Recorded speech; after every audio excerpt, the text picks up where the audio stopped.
कोविड-19 के कारण हुए लॉकडाउन में मजदूरों, किसानों एवं व्यवसायियों को हुए नुकसान के भरपाई एवं मुआवजा के लिए बिहारशरीफ के धनेश्वर घाट स्थित जिला कांग्रेस कमेटी कार्यालय राजेंद्र आश्रम में एक दिवसीय धरना का आयोजन किया गया। इस मौके पर जिला कांग्रेस कमेटी के नालंदा के अध्यक्ष दिलीप कुमार ने कहा कि कोरोना वायरस जैसे वैश्विक महामारी के कारण पिछले मार्च से ही मई तक लॉकडाउन रहा। इसके कारण छोटे व्यवसायी, किसान, मजदूर की हालत बद से बदतर हो गई है। सरकार घोषणा तो करती है मगर इन लोगों तक सही से योजनाओं का लाभ नहीं मिल पाता है। केंद्र सरकार द्वारा बड़े और छोटे व्यापारियों को लाभ दिया गया। यह लाभ चुनावी घोषणा जैसा दिख रहा है। अगर इनकी आर्थिक मदद के माध्यम से भरपाई नहीं की गई तो हम लोग आगे आंदोलन करेंगे। धरना में बैठे कार्यकर्ताओं मास्क तो लगाए हुए थे मगर सोशल डिस्टेंसिंग का पालन भी करते दिख रहे थे। आज जो है जिला कांग्रेस कमेटी नालंदा के द्वारा बिहार सरकार का जो कोरोना के सिस्टम में जो विफलता हुआ है उसको जो है हम लोग उनको चेताने के लिए ये धरना का आयोजन किए हैं। इसमें 6 सूत्री हमारा मांग है।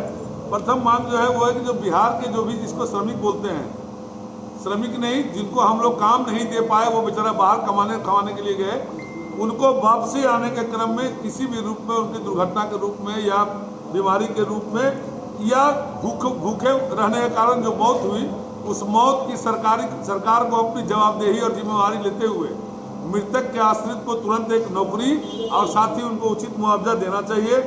साथ ही हम लोग ये मांग करते हैं सरकार से, जिला प्रशासन से, कि जो लोग भी इस दुर्घटना के शिकार हुए हैं उनका सूची हम लोग को भी जारी कीजिए, ताकि अगर सरकार उनको मदद नहीं करती है तो कांग्रेस पार्टी उनको मदद करने के लिए तैयार है।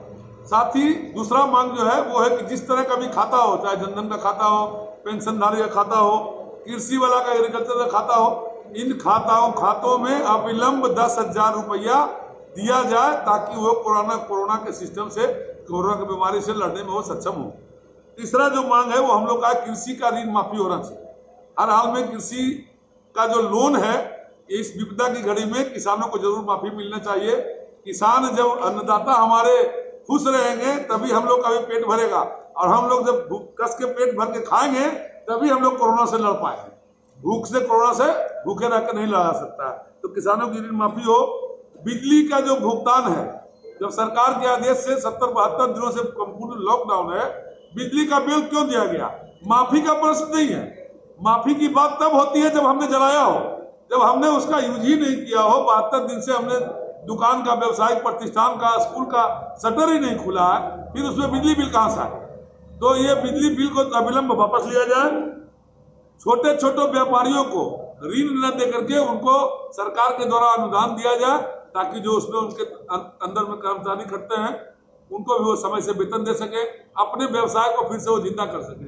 ऋण देने के बाद वो और कर्ज के भार से दब करके, सरकार तो चाह रही है कि बैंक से ऋण लीजिए, ऋण देने में बैंक सक्षम है, और ऋण दीजिए और 6 महीने के बाद घर द्वार नीलाम करा करके रोड पर आ जाइए। सरकार की यही मंशा साफ दिखती है ऋण के मामले में।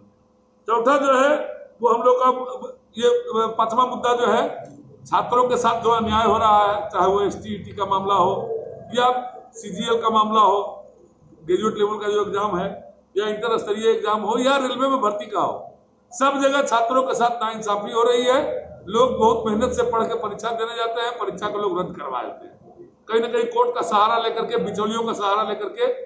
एक तो इतना बढ़िया सिस्टम से एग्जाम हुआ था ST-ET का, उस चेयरमैन ने, जो उस समय के चेयरमैन थे अनंत किशोर जी, ने सारी बातों की जानकारी सबको दी थी कि कहीं कोई गड़बड़ी घोटाला नहीं है। उसके बाद भी इसको रद्द करना कहीं ना कहीं छात्रों के साथ अन्याय है। तो ये भी मुद्दा है। एक मुद्दा और है हम लोग का कि बैंक से जो भी लोग ऋण लिए हुए हैं, इन 60-70 दिनों में उन लोगों ने कोई व्यवसाय नहीं किया। अगर होम लोन है तो सरकार कह रही है किराया माफ कर दीजिए, तो किराया भी नहीं ले रहे हैं, तो बैंक का ऋण का सूद कहां से देंगे?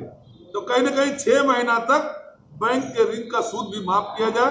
इन्हीं सब मुद्दाओं को लेकर हम लोग यहाँ सरकार को चेताने के लिए बैठे हैं। साथ ही मैं आपके माध्यम से जो कोरोना योद्धा है हमारे, चाहे वो प्रशासनिक पदाधिकारी हो, पुलिस विभाग के पदाधिकारी हो, एम्बुलेंस कर्मी हो, साथ ही स्वास्थ्य कर्मी हो, सामाजिक संगठन के लोग हो, सामाजिक कार्यकर्ता लोग हैं, जो भी इस कोरोना के सिस्टम में कोविड-19 में अपनी जान की परवाह बगैर किए हुए कोरोना से लड़ने में हम लोग को मदद किए हैं।